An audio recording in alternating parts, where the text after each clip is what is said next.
Bonjour et bienvenue à vous dans cette nouvelle recette. Ça va être la recette des knefa. Knefa ou knefa, ça dépend comment on l'appelle. Il y aura deux variétés, une avec du fromage et une avec la crème. Donc knefa بالجبنة ou بالقشطة. Donc n'oubliez pas quand même de vous abonner et activer la petite cloche pour recevoir toutes les notifs des prochaines recettes. Donc pour démarrer, je vous montre la pâte qu'on utilise pour le knefa. Ça ressemble un peu aux cheveux d'ange, sauf que ça se vend en pâte fraîche. Donc c'est un peu difficile de la démêler. Moi j'ai choisi de la découper comme vous voyez. Ça m'a énormément aidé pour l'émietter. Voilà ce que ça donne à la fin. Bien sûr vous aurez tous les détails des ingrédients juste en dessous de la vidéo. Donc j'ai fini d'émietter, démêler ma pâte. Je l'arrose avec le beurre fondu. Il faut bien mélanger pour que la pâte absorbe bien le beurre. N'hésitez pas à utiliser vos mains. Là, je passe à la préparation de la crème. Celle que je vais utiliser pour garnir la première recette de ma knefa. Donc là, j'ai mis le lait, le sucre. J'ajoute un peu de maïzena. Moi, j'ai utilisé la crème pâtissière en poudre. Ça donne un petit goût assez sympa. Vous pouvez bien sûr la remplacer par maïzena classique. Comme vous voyez, ma crème est prête. Elle est assez épaisse. Je la laisse refroidir un petit peu et après j'ajoute la crème fraîche. Il faut bien mélanger le tout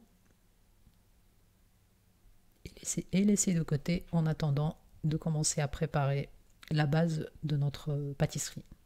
Donc moi j'ai utilisé ce type de ramequin. Je commence par faire une première couche de pâte. Il faut bien tasser, bien écraser la pâte pour que la farce qu'on va mettre à l'intérieur ne sorte pas après. N'hésitez pas à utiliser un verre comme ce que j'ai fait moi. Sinon avec vos mains ou le dos d'une cuillère, ça fait aussi l'affaire. Donc j'ai remonté un peu sur les bords, comme vous voyez. Et maintenant, je mets ma crème au centre. 2 bonnes cuillères à soupe. Faut pas oublier qu'on va rajouter une couche de pâte par-dessus.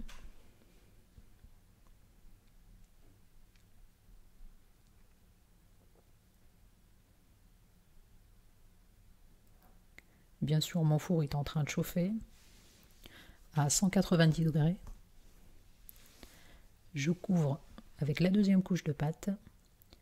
N'hésitez pas à tasser sans trop appuyer au centre, sinon la farce, la garniture qu'on a mis à l'intérieur, elle va déborder. Et on l'envoie au four. Donc la cuisson, il faut compter quarantaine de minutes à peu près. Dès que la première couche commence à changer de couleur, c'est que notre pâtisserie est prête. Donc la deuxième variété de knefe que je vais faire aujourd'hui, ça va être la knefe au fromage. Donc je vais la faire avec de la mozzarella et un peu de mascarpone. Donc toujours la même méthode. La première couche, bien épaisse, on tasse bien. Moi je continue avec mon verre, sinon vous pouvez utiliser pardon, une petite assiette plate. Le but c'est que le fromage ne s'échappe pas en dessous. Mes boules de mozza sont prêtes. Je les ai rincées et bien séchées. Donc je commence par faire la première couche de mascarpone. Et si vous souhaitez, vous pouvez aussi la remplacer par de la crème fraîche, la mascarpone. Épaisse de préférence. Et par-dessus, je vais émietter ma mozzarella. Normalement, ils la font avec un fromage assez particulier. Ça s'appelle Jibne Akewi. Donc c'est un fromage oriental. Mais la mozzarella fait très bien l'affaire. Donc là, comme vous voyez, je l'émiette par-dessus et je laisse quand même un petit peu d'espace entre le bord de mon moule et le fromage. Maintenant, la couche finale, de pâte.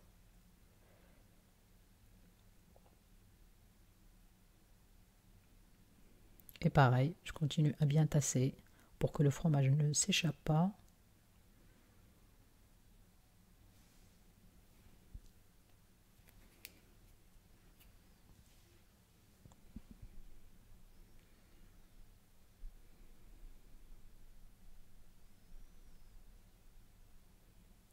Et je l'envoie au four.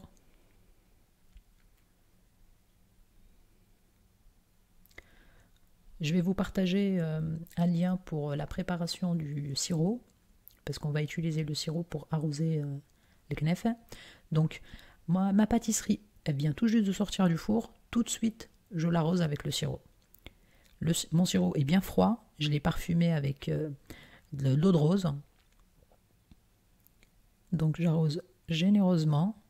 Comme vous voyez, elle est encore bien chaude. Je la laisse maintenant de côté pour qu'elle absorbe bien le sirop avant de la décorer un petit peu.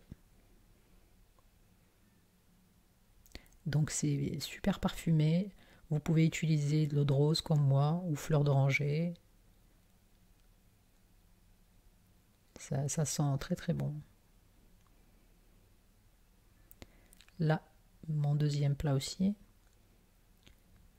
Je l'arrose bien. Et je le réserve de côté avant de le décorer. Faut laisser un petit peu, genre presque 5 minutes, pas plus.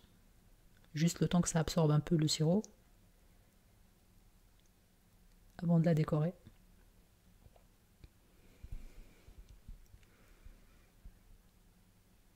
Voilà ce que ça donne à la fin.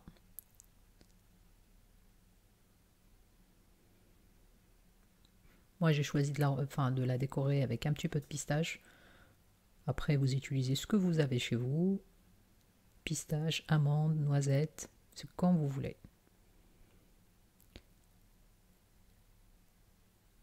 Donc c'est une pâtisserie très très parfumée et super bonne. Ça se mange chaud, faut pas oublier.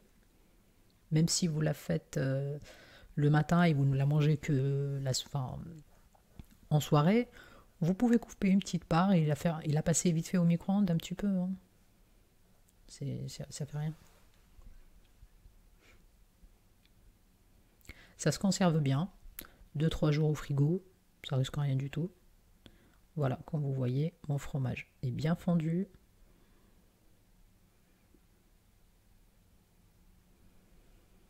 Et ça sent super bon l'eau de rose. Voilà, j'espère que ma vidéo vous a plu. Donc on a préparé 2 variétés de knef en une seule fois. N'hésitez pas à vous abonner et partager bien sûr si la vidéo vous a plu. Et je vous dis à très bientôt. Au revoir.